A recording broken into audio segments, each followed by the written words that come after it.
जवानों की disability pension को कम कर दिया, ओआरओपी 2 का लाभ नहीं दिया, जवानों को एमएसपी नहीं दी। जवान रिटायरमेंट के बाद अपना कोटा तलाश रहे हैं कि उन्हें सर्विस कैसे मिले। डीजीआर का कोटा खत्म कर दिया और उनका लगातार शोषण हो रहा है सिविल में।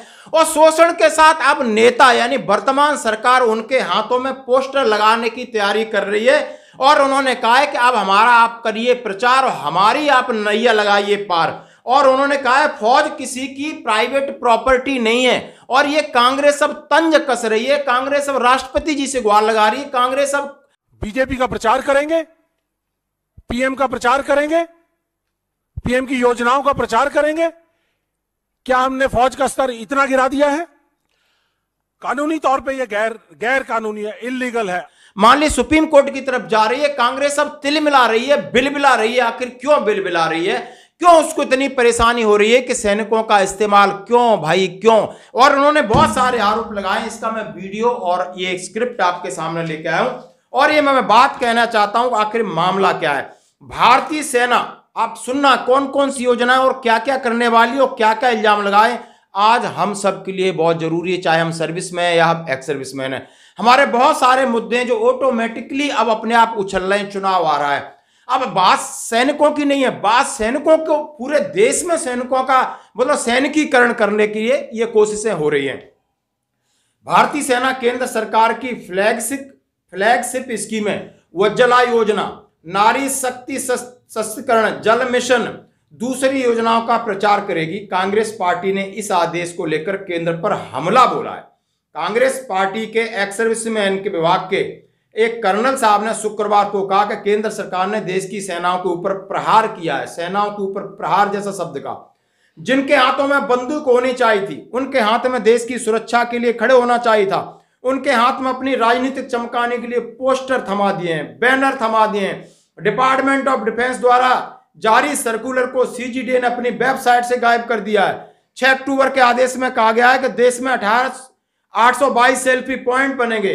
सेल्फी पॉइंट बनाने के लिए देश की सुरक्षा एजेंसियां, direct army, direct air force, direct navy, direct MES.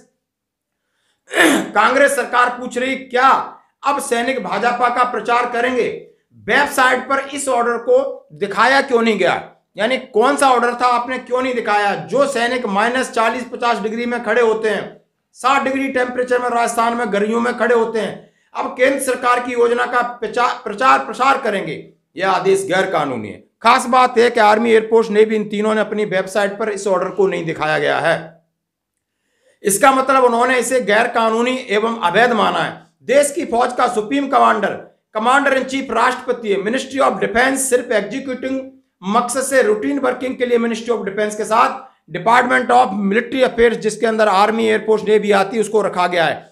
ये पॉलिसी रोल डिफाइन नहीं कर सकते। Army, air force, navy, defence forces का रोल डिफाइन करने के लिए स्टैट्यूटरी ऑर्गेनाइजेशन है, जिसमें army act, army rule, defence service regulation act, उसके बाद सबऑर्डिनेट पॉलिसी एंड एक्ट होते हैं, जिसको special army instruction, special navy instruction, air force instruction, special army order, air force order और नेवल ऑर्डर के जरिए घोषित किया जाता है।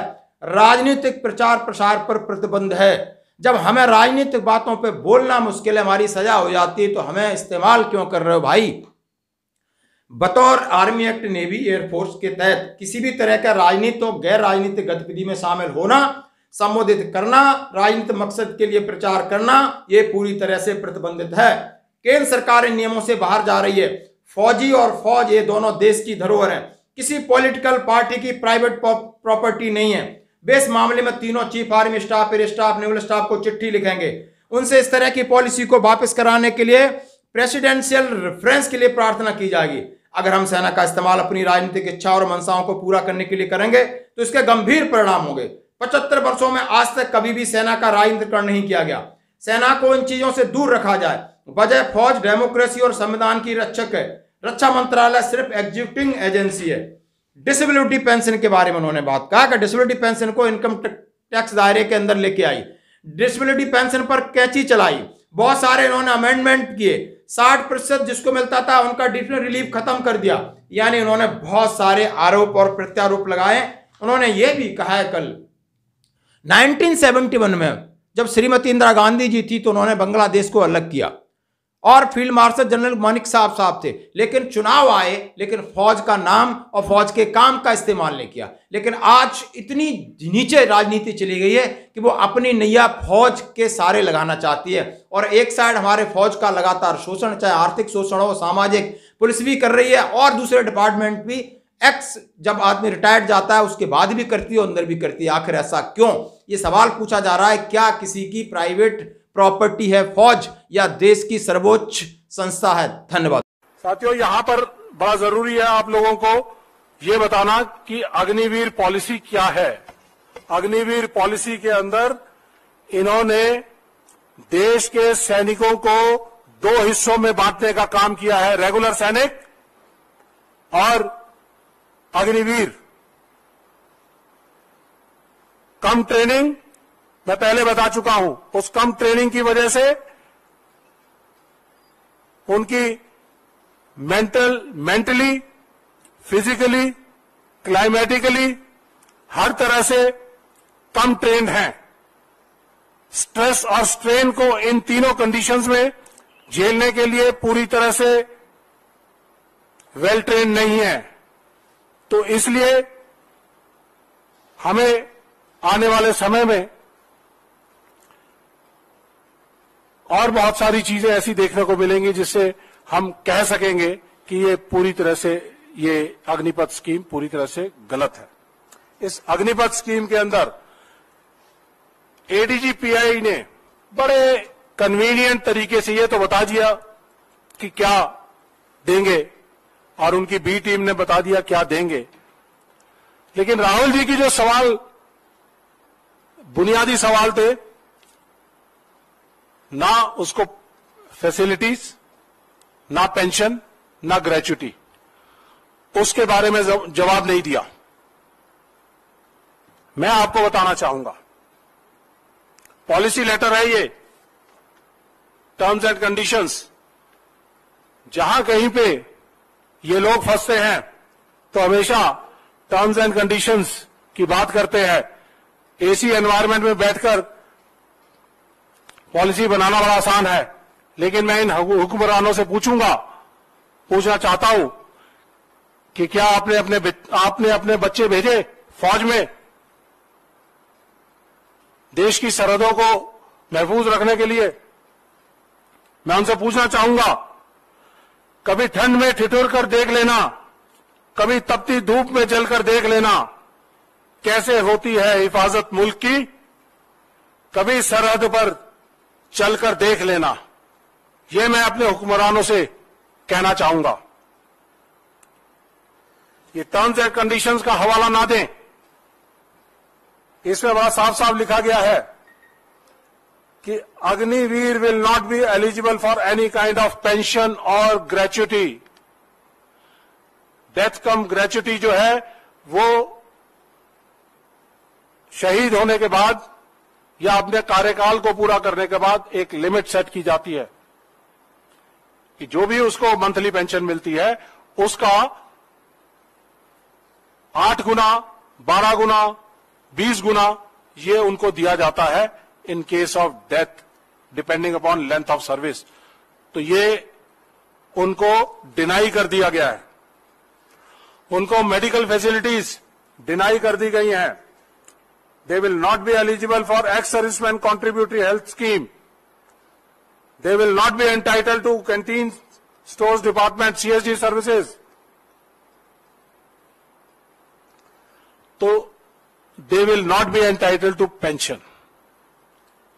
जो एंटाइटलमेंट उनकी आपने खत्म कर दी इस स्कीम के जरिए, पैसे बचाने के लिए, अपने बिजनेसमैन साथियों को फायदा पहुंचाने के लिए, ये चीजें उनको डिनाई कर दी गई।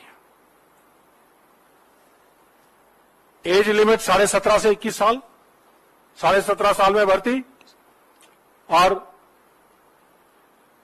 21.5 साल में अनएम्प्लॉयड, स्ट्रेस स्ट्रेन पूरी तरह से, क्लाइमेटिक कंडीशंस का, फिजिकल ट्रेनिंग का, ऑपरेशनल ट्रेनिंग का, डिसेबल्ड हो गए तो डिसेबिलिटी पेंशन के लिए मना कर दिया गया।